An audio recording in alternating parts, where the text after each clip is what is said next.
Hello hello hello attention please. तो ये basic math का लेक्चर 6 होगा जिसमें हम लोग एक्सपोनेंशियल फंक्शन का ग्राफ, सर्कल और इलिप्स देखेंगे और इनके इक्वेशंस देखेंगे। काफी मजा आएगा। एक्सपोनेंशियल फंक्शन बहुत ज्यादा इंपॉर्टेंट है। अगर बात करें तो सर्कल और इलिप्स थोड़ा सा कम भी है, पर एक्सपोनेंशियल फंक्शन केमिस्ट्री में भी काम आता है, फिजिक्स में भी काम में आता है, तो बहुत ज्यादा इंपॉर्टेंट है और दोनों क्लास में काम में आता है, 11th में भी और 12th में भी काम में आता है। इसका ग्राफ खास करके काफी कंफ्यूज रहते हैं बच्चे इसको लेकर के। मैथ वाले टीचर इसको बेस से रिलेट करके बताते हैं और फिजिक्स वाले टीचर इसको प्लस और माइनस से रिलेट करके बताते हैं, तो बच्चे काफी कंफ्यूजन में रहते हैं। पर कोई दिक्कत नहीं है, आज मैं आपको अच्छे से क्लियर कर दूंगा कि दोनों चीजें एक ही है।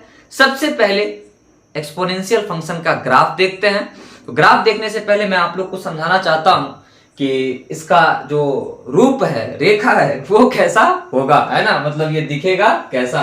जैसे आप लोग दिखते हो ना, स्मार्ट दिखते हो काफी, वैसे ही एक्सपोनेंशियल फंक्शन कैसा दिखेगा, इस चीज पर थोड़ा सा क्या करते हैं, चर्चा करते हैं। ठीक है। एक्सपोनेंशियल फंक्शन जो है उसको हम लोग ऐसे लिखते हैं, y is equal to a to the power x, जहां a जो है वो क्या होगा, कांस्टेंट होगा। a क्या होगा, कांस्टेंट होगा। और x जो है ये वेरिएबल होगा। x क्या होगा, वेरिएबल होगा। और एक खास बात, a हमेशा 0 से ज्यादा होना चाहिए और a का वैल्यू 1 नहीं होना चाहिए। ये इसका कंडीशन है, ये इसका क्या है, कंडीशन है। तो ये आपने देखा कि ये दिखेगा कैसे। जैसे फॉर एग्जाम्पल अगर बात करें, एग्जाम्पल की अगर बात करें तो एग्जाम्पल में लिख सकते हैं y इजिकल टू 2 का power x, y is equal to 5 का power x, y is equal to 1/2 का power x, y is equal to 1/3 का पावर x। ये सारे क्या हैं, इनके एग्जाम्पल्स हैं। y का वैल्यू निकालते हैं जब x का वैल्यू अपने पास कुछ हो और a जो है वो 1 हो, तो 1 का पावर क्या हो जाएगा, x हो जाएगा। अब 1 का पावर कुछ भी रखोगे तो वो क्या मिलेगा, 1 मिलेगा। तो ये एक्सपोनेंशियल को तो नहीं दिखा रहा ना। एक्सपोनेंशियल का मतलब क्या होता है, एक्सपोनेंशियल का मतलब होता है बहुत तेजी से बढ़ना या बहुत तेजी से घटना। जैसे इन सभी में वैल्यू तेजी से y की बढ़ेंगी और इन सभी में वैल्यू y की बहुत तेजी से घटेंगी। ये चीजें आपको क्लियर होना चाहिए। तो ये फंक्शन कुछ ऐसा हम लोग के पास दिखता है, तो इसमें किसी को कोई दिक्कत, कोई परेशानी नहीं है। जनरली जो फिजिक्स में काम में आता है इक्वेशन, वो कुछ ऐसा होता है, y is equal to e to the power x और y is equal to e to the power minus x, जहां पर e जो है ये एक कांस्टेंट होता है जिसको यूलर कांस्टेंट के नाम से जाना जाता है और इसका वैल्यू 2.71828 होता है। कितना होता है, 2.71828 होता है। ये फिजिक्स में यूज होगा। फिजिक्स में क्या यूज होगा, यही यूज होगा। और स्टैंडर्ड एक्सपोनेंशियल फंक्शन यही है, हर जगह आपको यही दिखेगा। फिर पढ़ाया ये क्यों, क्योंकि इससे ज्यादा समझ में आएगा। इसे क्या होगा, ज्यादा समझ में आएगा। तो फिर से यहीं पर आते हैं। तो फंक्शन अपना दिखा कैसा, y is equal to a to the power x। थोड़ा सा डिफरेंस है। पहले क्या होता था, वेरिएबल अपने पास बेस में होता था। ए क्या है यहाँ पे, ए को बोलते हैं बेस ऑफ एक्सपोनेंशियल फंक्शन। क्या बोलते हैं, base of exponential function. X है बेस, तो बेस कांस्टेंट है, पावर वेरिएबल है। पहले क्या होता था, बेस वेरिएबल होता था और पावर क्या होता था, कांस्टेंट होता था। तो यहां पर कुछ तो अलग सी फीलिंग आ रही है सर, कुछ तो अलग सी फीलिंग आ रही है। यही आपको समझना है, यही आपको क्या करना है, समझना है। तो ये हो गया अपने पास क्या, बेसिक इंफॉर्मेशन। चलिए ग्राफ बनाना इसका क्या करते हैं, सीखते हैं। मैं साइड में हूं, अगर आप स्क्रीनशॉट लेना चाहते हैं तो स्क्रीनशॉट ले लीजिए या कॉपी में इन सभी चीजों को मेंशन कर लीजिए। उसके बाद ग्राफ बनाना आप लोग को क्या करते हैं, सिखाते हैं। लिख लिया, चलिए तो ग्राफ बनाते हैं। ग्राफ बेसिकली 2 सिचुएशंस में बनते हैं। ग्राफ कितने सिचुएशंस में बनाएंगे, 2 सिचुएशन में बनाएंगे। कौन कौन सा सिचुएशन होगा, आइए थोड़ा समझते हैं। केस 1, फंक्शन क्या है अपने पास, y is equal to a to the power x। अभी e का पावर x और e का पावर माइनस x पे हम लोग नहीं जा रहे, अभी सिंपली ऐसे फंक्शन पे हैं जहां a का वैल्यू कुछ भी हो सकता है 0 से बड़ा, कोई रियल नंबर हो सकता है, बट एक नहीं, एक को छोड़ करके कोई भी रियल नंबर a का हो सकता है 0 से बड़ा। ठीक है। तो केस 1 की बात करते हैं। किसकी बात करते हैं, केस 1 की बात करते हैं। केस 1 की अगर बात करें तो इसमें हम लोग मान लेंगे कि a का वैल्यू 1 से ज्यादा है और यहां पर बात करेंगे केस 2 की। किसकी बात करेंगे? केस 2 की, जहां a की वैल्यू 1 से छोटी होगी। a की वैल्यू 1 से छोटी होगी। एग्जाम्पल की अगर बात करें तो जहां आप एग्जाम्पल के लिए कंसीडर कर सकते हो y इज इक्वल टू 2 का पावर x। अब बनाना है इसका ग्राफ। क्या बनाना है? इसका ग्राफ बनाना है। यहां रख दो x और यहां क्या रख दो? y रख दो। देखो तो ठीक से इस फंक्शन को ठीक से देखो, है ना। इस फंक्शन को ठीक से देखो।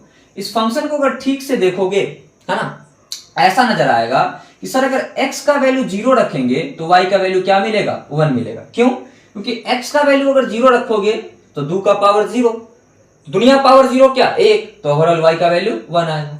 अब तुम a का वैल्यू कुछ भी रखोगे, x अपने पास 0 है तो हमेशा y क्या आएगा? 1 आएगा। मतलब ग्राफ कहीं यहां पर ग्राफ कहीं क्या होगा? कटेगा। तो ये अपने पास हो गया +1। अब x का वैल्यू रखोगे 1, y कितना मिलेगा? 1 मिलेगा। तो पहले x क्या मिला? 0 मिला। अब 1 रखोगे तो x का y मिला, है ना। अब 1 रखोगे तो y का वैल्यू क्या मिलेगा? 2 मिलेगा। अब 2 रखोगे y का वैल्यू क्या मिलेगा? 4 मिलेगा। 3 रखोगे 8 मिलेगा। देख रहे हो विनोद? 0, 2, उसके बाद 8, डायरेक्ट लगातार ग्रोथ देख रहे हो किस तरीके का है? 0 था, फिर 2 हो गया, फिर 8 हो गया y। और x में तो थोड़ा ही बदलाव आया। ये कितने पे है? 0 पे है। ये x का वैल्यू है, ये y का वैल्यू है। x 0 है तो ये है। अगर x का वैल्यू 1 है तो ये है, और x का वैल्यू अगर 2 है तो ये है। मतलब x में थोड़ा चेंज आने से y में बहुत ज्यादा चेंज आ रहा है। मतलब वैल्यू बहुत तेजी से क्या कर रहा है? बढ़ रहा है। उसको ग्राफ में हम लोग ऐसे दिखाएंगे। कैसे दिखाएंगे? ऐसे दिखाएंगे। ये हो गया ग्राफ। ये हो गया ग्राफ किसका? एक्सपोनेंशियल फंक्शन का। और इसमें a का वैल्यू 1 से ज्यादा है। a का वैल्यू क्या है? 1 से ज्यादा है। कोई दिक्कत, कोई परेशानी नहीं है। चलिए आइए यहां पर बात करते हैं a का वैल्यू 1 से छोटा। आपको पता है कि 1 से छोटा होगा बट 0 से बड़ा ही होना चाहिए हमेशा, है ना, क्योंकि ये 0 से छोटा नहीं हो सकता। कोई फंक्शन मान लेते हैं एग्जांपल के लिए। Let us suppose y is equal to 1/2 का पावर x। इसका अब चाहते हैं ग्राफ बना दे। तो यहां x और यहां पे क्या? y। यहां x और यहां क्या? y। सबसे पहले x का वैल्यू 0 रखो। जब x का वैल्यू रखोगे 0, x का वैल्यू रखोगे क्या? 0। x का वैल्यू क्या रखोगे? 0। x का 0 वैल्यू रखोगे तो y क्या मिलेगा? y 1 मिलेगा। अरे दुनिया पावर 0 कितना? 1। पता है ना? देवानंद नहीं हो ना? देवानंद का मतलब क्या होता है? गूगल पे सर्च करो, मैं नहीं बता रहा, ठीक है। x का वैल्यू अगर 1 रखेंगे तो y का वैल्यू क्या मिलेगा? x का पावर 1, x का वैल्यू अगर 1 रखेंगे तो 1/2 का पावर 1। अब इसका पावर अगर 1 है, इसका मतलब इसका पावर 1 और इसका भी पावर 1, तो y कितना मिलेगा? y मिलेगा 1/2। और ये देखो 1 से छोटा है कि नहीं है? बिल्कुल ऐसा। x का वैल्यू अगर 2 रखेंगे तो y कितना मिलेगा? 2। x का वैल्यू रखा, इसका पावर 2, 1 का पावर 2 1, x का पावर 2 4, तो 1/4 मिला। x का वैल्यू अगर 3 रखेंगे तो y कितना मिलेगा? 1/8 मिलेगा। क्या देख रहे हो? लगातार वैल्यू क्या कर रहा है? घट रहा है ना, लगातार वैल्यू घट रहा है। लेकिन एक चीज कंफर्म है कि अगर x 0 है तो y का वैल्यू क्या है? y का वैल्यू अपने पास +1 है। तो ग्राफ तो यहां इंटरसेक्ट करेगा, y को यहां इंटरसेक्ट करेगा, क्योंकि x 0 y 1। अब वैल्यू लगातार घट रहा है तो घटते हुए दिखा दो, घटते हुए दिखा दो। ये किसके लिए है? जब a 1 से छोटा होगा, है ना, और 0 से क्या होगा? बड़ा होगा। इसको थोड़ा सा अच्छे से लिखते हैं। जब a 0 से बड़ा होगा और 1 से क्या होगा? छोटा होगा। तो ये ग्राफ बेस अगर 1 से ज्यादा हो उसके लिए है, और ये ग्राफ बेस अगर 1 से छोटा हो और 0 से बड़ा हो उसके लिए है। तो कैसे याद रखेंगे? अगर बेस 1 से ज्यादा तो ग्राफ को बढ़ता हुआ दिखाएंगे। देखो ना, चेंजिंग देखो, x 0 तो y 1। यहां x में इतना चेंज आया, इतना सा चेंज आया, y में अपने पास इतना सा चेंज आया। देखो तो x में अगर इतना चेंज लाओगे तो y में इतना चेंज आएगा। मतलब x के थोड़े ही बढ़ने से ये ऐसे धीरे धीरे क्या होगा? ऐसे, और ये टिल्टेड हो जाएगा, वर्टिकल हो जाएगा। तो x थोड़ा बढ़ेगा, y बहुत ज्यादा बढ़ जाएगा। मतलब ये एक्सपोनेंशियल ग्रोथ है। ये क्या है? एक्सपोनेंशियल ग्रोथ है। इसी को बोलते हैं इंक्रीजिंग। क्या बोलते हैं? इंक्रीजिंग। क्या बोलते हैं? इंक्रीजिंग, या फिर एक्सपोनेंशियल ग्रोथ भी इसको कहा जाता है। और इसको क्या बोलेंगे? इसको बोलेंगे डिक्रीजिंग। इसको क्या बोलेंगे? डिक्रीजिंग, या फिर इसको एक्सपोनेंशियल, एक्सपोनेंशियल, है ना, एक्सपोनेंशियल डीके के नाम से भी जानते हैं, जो वर्ड आपको फिजिक्स और केमिस्ट्री में देखने को मिलेगा। जब डिके होगा तब ऐसा ग्राफ आपको देखने को मिलेगा। क्या ये लाइन कभी x को इंटरसेक्ट करेगा? नहीं, ऐसे हॉरिजॉन्टल हो जाएगा, x को कट नहीं करेगा। क्या ये लाइन है ना फिर से जाकर के ऐसे y को कट करेगा? नहीं, ये वर्टिकल हो जाएगा, y को कट नहीं करेगा। क्लियर और नॉट क्लियर है? तो जो चीजें आपको समझ में बेहतर तरीके से आ रही है यहां से नोट कीजिए, उसके बाद अपने पास जो स्टैंडर्ड फंक्शन है इसके उसका ग्राफ पे क्या करते हैं, चर्चा करते हैं। तो यहां से एक मैंने आपको तरीका बताया कि अगर बेस 1 से ज्यादा रहेगा तो ऐसा, 1 से छोटा रहेगा तो ऐसा। रट मत लेना कि y बराबर 2 का पावर x का यही ग्राफ है और 1/2 का पावर x का यही ग्राफ है। मिटा देता हूं इसको, है ना, मिटा देता हूं इसको, ठीक है, एग्जाम्पल के लिए लिखा था, मिटा देता हूं इसको, ठीक है। ये किसका है? a⁻x का, जब बेस 1 से ज्यादा होगा और ये 1 से छोटे के लिए, ठीक है। चलो मिटाओ, लिखो वो क्या बोल रहा हूँ, मिटाओ। क्लास का वो आदत लगा हुआ है ना, क्लास में जनरली हम लोग बच्चों को बोलते हैं मिटाओ, तो वो चीज अभी भी रिपीट हो गया, ठीक है। चलिए अब स्टैंडर्ड थोड़ा सा देख ले, है ना। क्या दिमाग में रहना चाहिए? बेस अगर 1 से ज्यादा इंक्रीजिंग, बेस अगर 1 से कम डिक्रीजिंग, बेस 1 से ज्यादा इंक्रीजिंग, बेस 1 से कम डिक्रीजिंग, कहानी खत्म, ठीक है। चलिए अब फिजिक्स में जो यूज होता है वो कैसा ग्राफ आता है उस पर थोड़ा सा क्या करते हैं, चर्चा करते हैं, उस पर थोड़ा सा चर्चा। मैंने ब्लू मार्कर यूज किया, शायद आप लोग को दिख नहीं रहा होगा, इंक ब्लैक का खत्म है तो ये भी ना चले ठीक से, पता नहीं क्या होगा नहीं होगा, है ना, बट कंप्रोमाइज करना थोड़ा सा, है ना, कल इंक ले आऊंगा, ठीक है। चलिए आगे बढ़ते हैं। हाँ, सबसे पहला अपने पास आता है y = e⁻x और दूसरा आता है y = e⁻−x। ये ग्रोथ होगा, एक्सपोनेंशियल ग्रोथ। ये क्या होगा? एक्सपोनेंशियल ग्रोथ, या फिर इसी को इंक्रीजिंग बोलेंगे। और ये क्या होगा? ये होगा डिक्रीजिंग। ये क्या होगा? डिक्रीजिंग होगा। ये क्या होगा? डिक्रीजिंग। और एक्सपोनेंशियल डिके होगा। कैसे, मैं समझाता हूं। देखो यहां के लिए कोई अगर तुम वैल्यू देखना चाहो, ई का वैल्यू तो तुम सभी को पता है 2.71828 होता है, 2.71828 होता है। इसका पावर अगर तुम रखोगे 0, x का वैल्यू क्या रखोगे? 0, तो y तुमको क्या मिलेगा? y तुमको क्या मिलेगा? y मिलेगा 1। e का पावर 0 है, दुनिया पावर 0 1, तो ये क्यों नहीं 1 होगा? x 0 तो ये कितना? 1 मिला, x 0 तो ये 1 मिला। अब इसका पावर 1 रखोगे इतना मिलेगा, 2 रखोगे उसका स्क्वायर वैल्यू मिलेगा, 3 रखोगे तो उसका क्यूब वैल्यू मिलेगा। मतलब लगातार वैल्यू क्या करेगा? इंक्रीज। मतलब ये कैसा है सर? तो ये इंक्रीजिंग ग्राफ है। ये कैसा है? इंक्रीजिंग ग्राफ है। और कंपेयर करो तो स्टैंडर्ड इक्वेशन से y = a⁻x, क्या e का वैल्यू 2.71828 है तो मैंने इतना लिख दिया तो कोई दिक्कत नहीं है, बाकी तुम समझ जाओगे। क्या ये 1 से ज्यादा है? बिल्कुल। अरे a का वैल्यू अगर 1 से ज्यादा है मतलब ग्राफ इंक्रीजिंग है, तो सही तो बोल रहा है, गलत थोड़ी ना बोला। ये कैसा है? इंक्रीजिंग है, एक्सपोनेंशियल ग्रोथ है ये। समझ रहे हो बात को? और यहां पर आ जा, इसका ग्राफ कैसा बनेगा? तो इसका डिके होगा, एक्सपोनेंशियल डिके होगा या डिक्रीजिंग होगा। कैसे? आइए थोड़ा सा समझते हैं। देखिए तो जहां पर अगर x का वैल्यू 0 रखे तब भी y क्या मिलेगा? 1 मिलेगा। x का वैल्यू 0, x 0 रखोगे तो ये क्या मिलेगा? 1 मिलेगा। -0, अरे बुड़बक 0 में माइनस प्लस से क्या फर्क पड़ता है? क्या मिलेगा हमको? 0 मिलेगा। अब सिंपली यहां से क्या देख सकते हैं? यहां से देख सकते हैं कि x का वैल्यू 0 देन y क्या? +1। अब x का वैल्यू अगर रखोगे, सपोज, है ना, सपोज x का वैल्यू अगर 1 रखोगे तो इसको कैसे लिखोगे? y = e⁻−1। इसका मतलब y =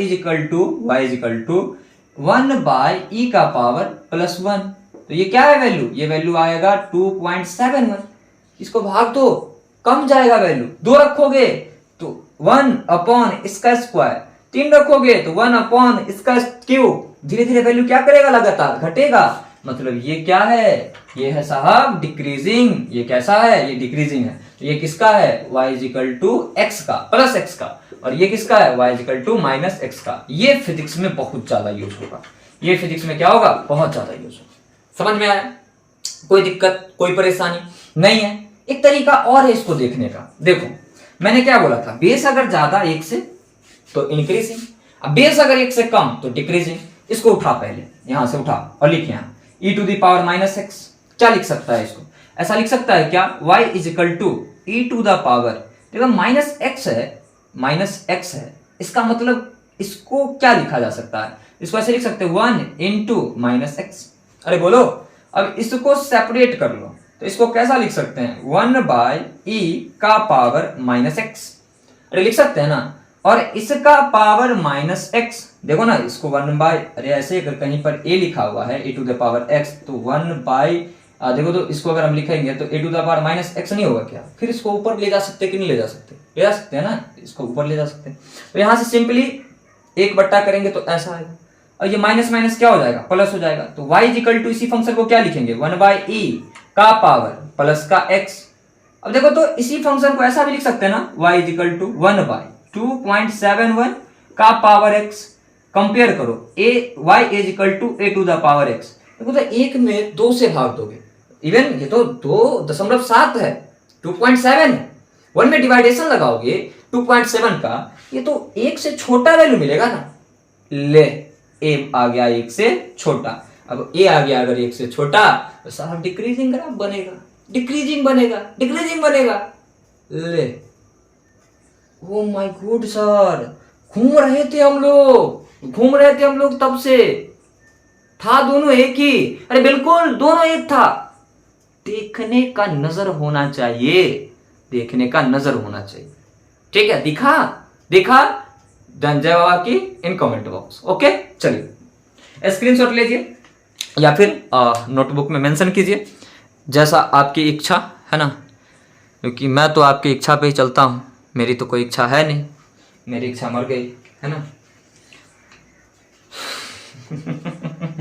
चलो आगे बढ़ते हैं, है ना। मैं आंतरिक इच्छा की बात कर रहा था, है ना, जो लोगों के विशेष होते हैं उसकी बात कर रहा था, ठीक है। अपना दिमाग कहीं और ना लगाए, ये डिस्क्लेमर है। तो फिजिक्स में इसका थोड़ा सा क्या देखते हैं, इस्तेमाल देखते हैं, तो ज्यादा बेटर रहेगा हम लोगों के लिए, ठीक है। एक इक्वेशन है अपने पास फिजिक्स का। वो इक्वेशन क्या है मैं यहाँ लिखता हूँ, Q is equal to Q nought, 12th में पढ़ना है बट कोई बात नहीं, अभी देखो e to the power minus T by R C, है ना। ये अल्टरनेटिंग करंट में पढ़ना है 12th में। मान लेते हैं कि Q नॉट R और C रेजिस्टेंस होता है, कैपेसिटेंस होता है, ये कांस्टेंट है। ये क्या है? कांस्टेंट है। तो ग्राफ देखो तो Q और T के बीच बन सकता है कि नहीं बन सकता? बन सकता है। अरे बन सकता है ना। बोला if this is constant then draw the graph between Q and T, मतलब चार्ज और टाइम के बीच ग्राफ बनाना। तो देखो तो यहां से क्या लिख सकते हैं, यहां रख सकते हैं हम लोग क्या, यहां रख सकते हैं टाइम, और यहां रख सकते हैं क्या, यहां रख सकते हैं चार्ज। यहां टाइम और यहां क्या, चार्ज रख दिया। इक्वेशन क्या है देखो तो, इक्वेशन क्या है, इक्वेशन है Q is equal to Q nought e to the power minus T by R C. ये कांस्टेंट है, ये कांस्टेंट है, ये कांस्टेंट है, इसको ऐसे नहीं लिख सकते हैं क्या, Q directly proportional e to the power minus T. कंपेयर कर लो तो अपने पास एक इक्वेशन है y is equal to e to the power minus x. Same उससे मैच कर रहा है क्या, मतलब y पर क्या रखना है, q को रखना है, और e तो e है भैया, x पर क्या रखना है, t को रखना है। इंक्रीजिंग ग्राफ होगा या डिक्रीजिंग ग्राफ होगा? डिक्रीजिंग होगा, क्योंकि पावर नेगेटिव है सर, मतलब बेस 0 से ज्यादा 1 से कम वाला ये सिचुएशन है। तो यहां से ग्राफ कैसा आएगा, ग्राफ आएगा कुछ ऐसा, ग्राफ आएगा कैसा, ऐसा। ये किसका ग्राफ है, Q directly proportional e to the power minus T का। अब तुम्हारे मन में ढेर सारा सवाल होगा कि सर ये क्यों नहीं आया, ये क्यों नहीं आया। भैया ये टाइम का पॉजिटिव वैल्यू, ये टाइम का निगेटिव वैल्यू, और प्रैक्टिकली सोचो टाइम कभी निगेटिव होगा, ये ओरिजिन 0,0, टाइम को निगेटिव दिखाओगे, पागल हो क्या, टाइम को निगेटिव नहीं दिखा सकते ना। इसलिए ग्राफ यहां से शुरू होगा, ये खत्म, ये क्या खत्म, कोई दिक्कत, नोट करो। फिर दूसरा इक्वेशन का यूज बताता हूं, फिजिक्स का दूसरा इक्वेशन का, है ना। चलिए आगे बढ़ते हुए, है ना, दिख रहा है ना आपको, ब्लू भी दिख रहा है, आई थिंक उतना विजिबल नहीं है, फिर भी दिख रहा है, ठीक है। चलिए थोड़ा सा मन अशांत हो गया, मेरा मन अशांत इसलिए हो गया क्योंकि चीजें दिख नहीं रही है ठीक से, तो थोड़ा सा अच्छा नहीं लग रहा, क्योंकि आप लोगों को परेशानी होगी, मुझे अच्छा नहीं लगता ये सभी चीज, ठीक है। चलो दूसरा इक्वेशन फिजिक्स का देखते हैं, क्वेश्चन नंबर 2। क्वेश्चन नंबर क्या, 2। क्वेश्चन नंबर 2 क्या है, आइए सीखते हैं। क्वेश्चन नंबर 2 क्या है, इस चीज को देखिए, ये शायद दिख जाए, n बराबर n नॉट, मॉडर्न फिजिक्स के न्यूक्लियर फिजिक्स में आएगा, e to the power minus lambda T, e to the power minus lambda T. अगर n नॉट है ना, बोला if n nought and lambda is constant then draw the graph between n and t।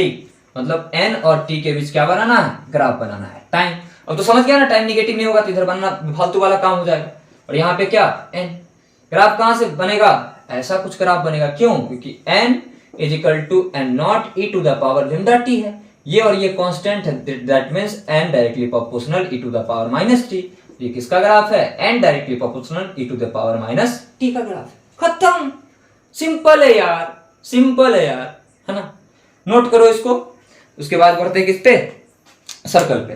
फटाक से इसे क्या करो, note करो, उसके बाद बढ़ते हैं यहाँ पे सर्कल पे, ठीक है। नोट कर लिया होगा आप लोगों ने, और नोट कर लिया है, बहुत बेहतरीन, बहुत बेहतरीन, शानदार, जानदार, लाजवाब, है ना।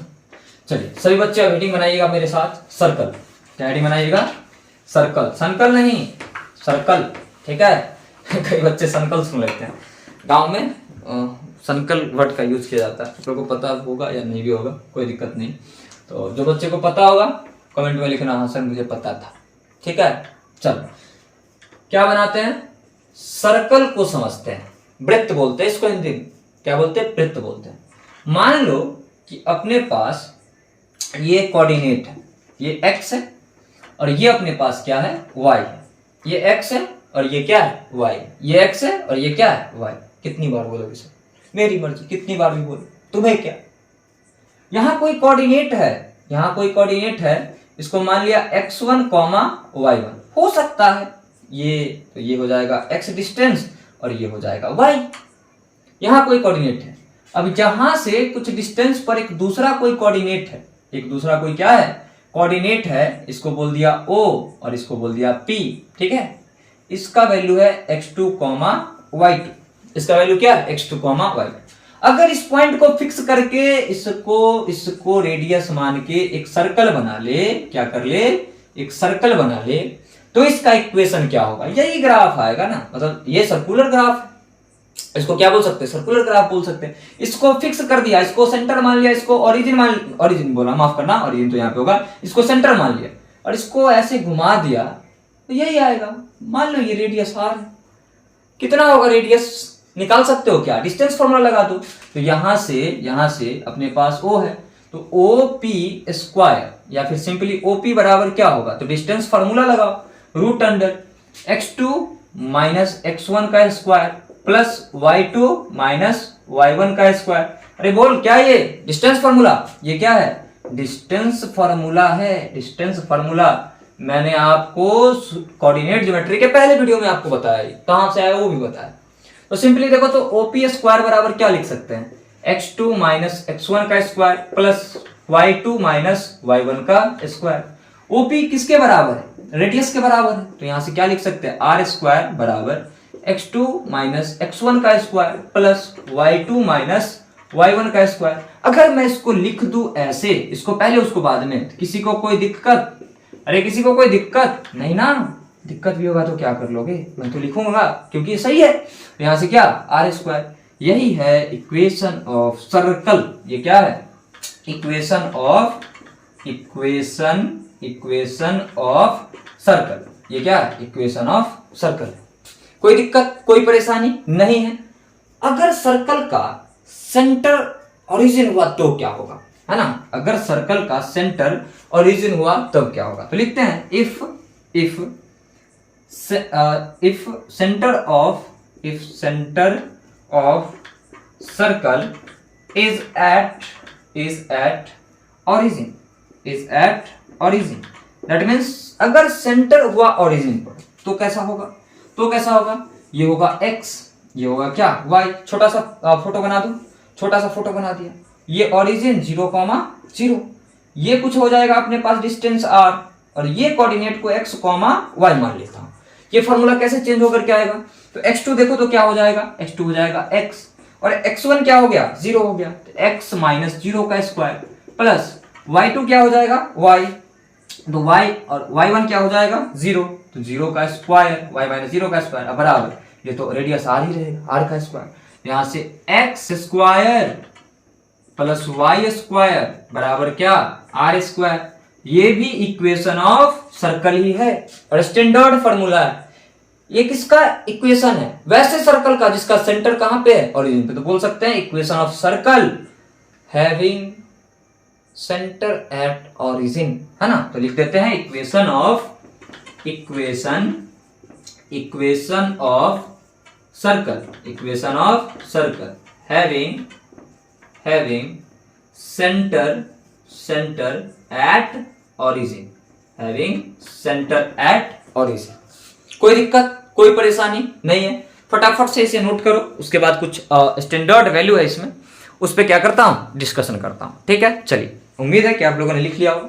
अगर आप लोगों ने लिख लिया है तो इसको मिटाया जाए और मिटा करके कुछ अच्छा बात जो है वो किया जाए, ठीक है। तो अब आते हैं मुद्दे पे। अब कहां पे आते हैं, मुद्दे पे। इलिप्स कुछ नहीं है, इलिप्स सर्कल का ही बोल सकते हो कि अनदर फॉर्म है।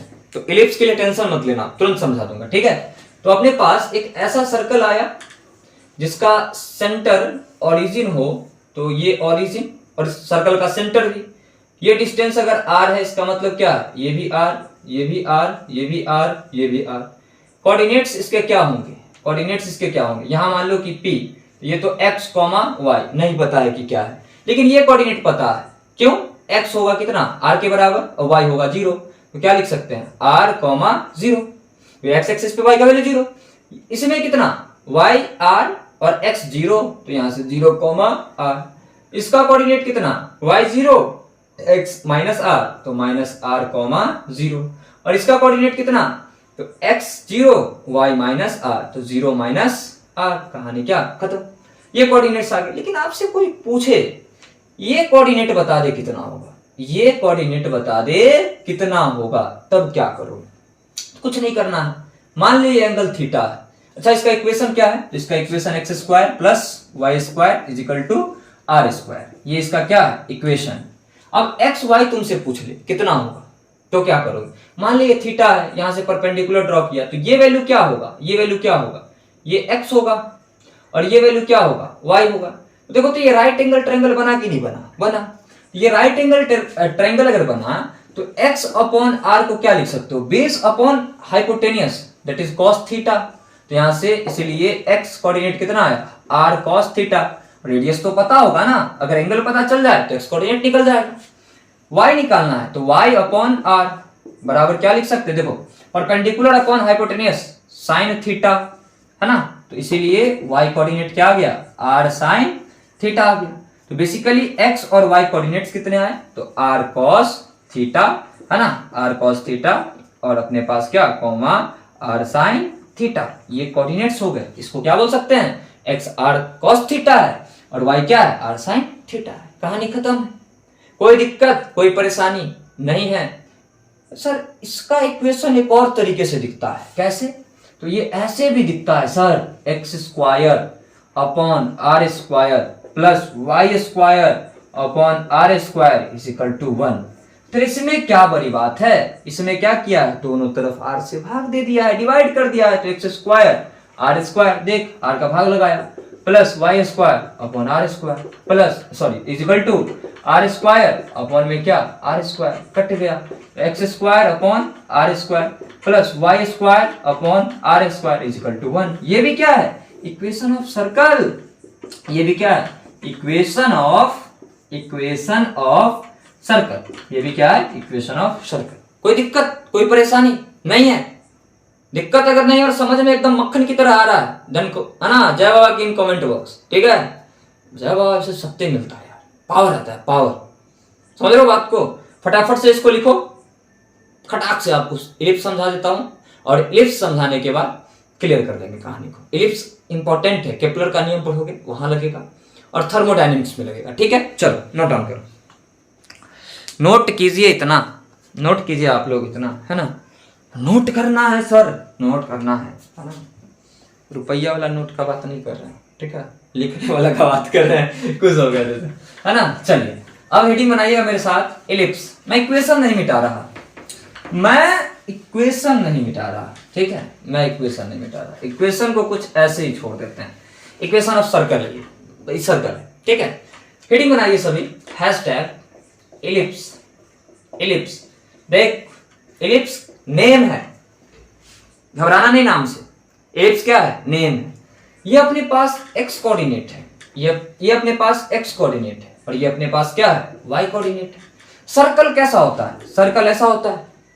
सर्कल कैसा होता है? ऐसा मान ले कि ऊपर से है ना कोई पत्थर गिर गया सर्कल पे, तो कैसा हो जाएगा? तो सर्कल ऐसा हो जाएगा। ये दब के कुचल के ये ऐसा हो जाएगा, और नीचे से भी क्या होगा? कुछ दब जाएगा, ये ऐसा हो जाएगा, अंडे के जैसा हो जाएगा। आप बिल्कुल सही पकड़े, अंडे की तरह हो जाएगा। इसी को बोलते हैं इलिप्स। इसी को क्या बोलते हैं? इलिप्स। अगर तुमको सर्कुलर पाथ ना दिख करके ऐसा कुछ दिखता है, यही क्या है? इलिप्स है, इलिप्टिकल इसी को बोलते हैं। और जो सन के अबाउट जितने भी है ना रिवॉल्व कर रहे हैं प्लैनेट्स, वो सभी के सभी इलिप्टिकल पाथ में ही चलते हैं। सूर्य के चारों ओर जो ग्रह चक्कर लगाता है वो इलिप्टिकल पाथ में ही लगाता है, मतलब ऐसा ही पाथ उसका होता है, एग्जैक्ट सर्कुलर नहीं होता है, इसलिए वहां पर यूज पड़ता है। और केपलर लॉ जो दिए थे वहां पे समझेंगे, एक लास्ट में, इसके लास्ट में एक थ्योरी बताऊंगा, उससे वहां समझने में आसानी होगी, ठीक है। चलिए, तो ये अपने पास क्या है? ओरिजिन है। ये क्या है? ओरिजिन है 0,0। मान लेते हैं कि अपने पास ये a है डिस्टेंस, और ये अपने पास क्या है? b है। तो पूरा डिस्टेंस क्या हो जाएगा? यहां से यहां तक का पूरा a, और इधर भी a होगा, दैट इज 2a। और जहां से लेकर के जहां तक का डिस्टेंस क्या हो जाएगा? b, और ये भी b होगा। ये कितना हो जाएगा? 2b हो जाएगा। ये इलिप्स का क्या है? सेंटर है। इसको बोलते हैं मेजर एक्सिस। अगर ये a है और ये क्या है? b है, ये c है और ये क्या है? d है, तो AB क्या कहलाता है? AB कहलाता है मेजर एक्सिस, है ना, मेजर एक्सिस। और इसको अगर O बोल दे तो OB को क्या बोलेंगे? सेमी मेजर एक्सिस, ठीक है, वो नहीं लिखना। और CD क्या कहलाएगा? तो CD कहलाएगा माइनर एक्सिस। क्या कहलाता है ये? Minor axis. तो बड़ा वाला को मेजर एक्सिस और छोटे वाला को क्या कहते हैं? Minor axis. देखो तो CO क्या या फिर OC क्या कहलाएगा? सेमी माइनर एक्सिस कहलाएगा। कोई दिक्कत, कोई परेशानी नहीं है। अब यहां से इसका इक्वेशन अगर लिखना हुआ तो कोई दिक्कत वाली बात नहीं है। अगर यहां से इसका इक्वेशन लिखना हुआ तो कोई दिक्कत वाली बात नहीं है। देखो तो इक्वेशन ऑफ सर्कल उठा लो, x²। एक रेडियस को क्या मान लेना? वहां पर रेडियस क्या था? सेम था। इसका डायग्राम कुछ ऐसा था ना, ये रेडियस, ये r, ये भी r, ये भी r, सभी सेम थे। तो x देखो तो कितना है? a है, तो यहां से a, x का रेडियस जो है वो कितना है? a, तो a² प्लस y², और ये वैल्यू रख दो b² is equal to 1। Equation of ellipse. Equation of क्या? इलिप्स। Equation of ellipse. कोई दिक्कत, कोई परेशानी नहीं है। अगर हम बात करें सर्कल का, किसका बात करें? सर्कल का, तो उसका एरिया कितना होता है? सर्कल का एरिया कितना होता है? तो πr²। और इलिप्स का एरिया क्या होगा? यहां पर लिखता हूं, इलिप्स का एरिया क्या होगा? πab। क्या होगा एरिया? πab। और इसका सरकमफेरेंस, CF का मतलब क्या? सरकमफेरेंस। हिंदी के कोई बच्चे देख रहे हैं तो समझना परिधि, ठीक है, वो कितना होता है? 2πr। और इसका सरकमफेरेंस CF कितना होगा? तो ये होता है अपने पास pi into a plus b. देखो तो अगर इलिप्टिकल पाथ में अगर इसको ऐसे खींच दे, ऐसे अगर खींच दे तो क्या बन जाएगा? सर्कल।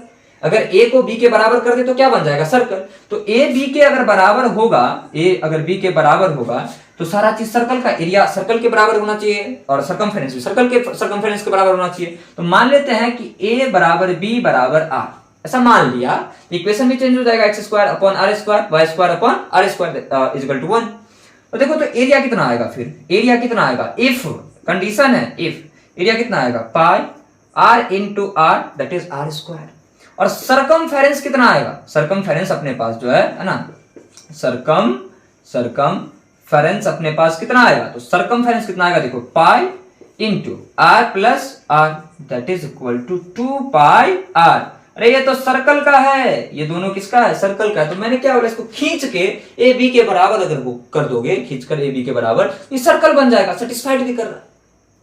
अरे कोई दिक्कत, कोई परेशानी नहीं है ना? छाप जल्दी से, स्क्रीनशॉट ले या फिर छाप, जो करना है कर, मुझे नहीं पता क्या करना है तुमको, जो करना है कर, लेकिन लिख ले कॉपी में, है ना। ऐसे वीडियो मत देखना कोई कि आया देख लिया मन चला जिस टाइप का, कॉपी ले करके, ठीक है। ज्यादा कुछ अगर समझना है तो कॉपी ले करके, इतना बता रहा हूँ। जो भी लेक्चर आ रहा है तुम्हारी लाइफ में वैल्यू ऐड करेगा। बहुत मेहनत करना पड़ता है लेक्चर बनाने से पहले, हवा में उठ के कुछ भी नहीं बता रहा मैं, प्रॉपर पढ़ता हूँ, पढ़ाने के बाद आकर के वीडियो बनाता हूँ ताकि आपको बेनिफिट हो, ठीक है। चलिए आगे बढ़ते हैं।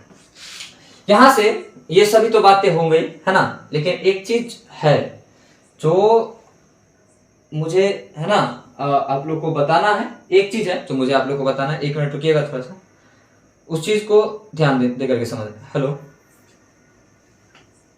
हेलो बुआ सुनो ना, हम बस 2 मिनट हो गया, सर जी लोग आ गए थे घर पे, हम वीडियो शूट कर रहे थे उसी टाइम, लेट हो गया, बस हो गया, बस ख़त्म ही होने वाला है, 2-3 मिनट रुको, ठीक है।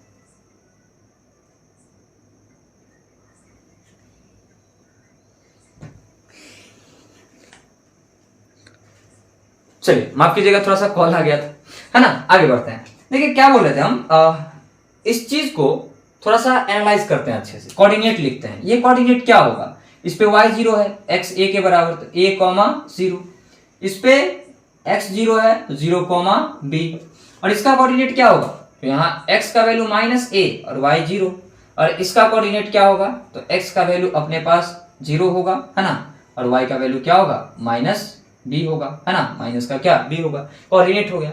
और एक केपलर लॉ बोल सकते हो, या फिर काम में जो आने वाला थ्योरी है वो बहुत इंपॉर्टेंट है, और उसको मैं थोड़ा सा इधर लिख लिया होगा आप लोगों ने अगर, तो इसको मिटा करके, है ना, यहाँ पर आप लोग के सामने रखते हैं, क्योंकि बहुत ज्यादा इंपॉर्टेंट है। एक्चुअल में क्या इंपॉर्टेंट है, और कई टीचर इस चीज को नहीं बताते हैं, वो देख के मुझे अच्छा नहीं लगता, है ना, इसलिए मैं आपको कोशिश कर रहा हूँ समझाने का भी।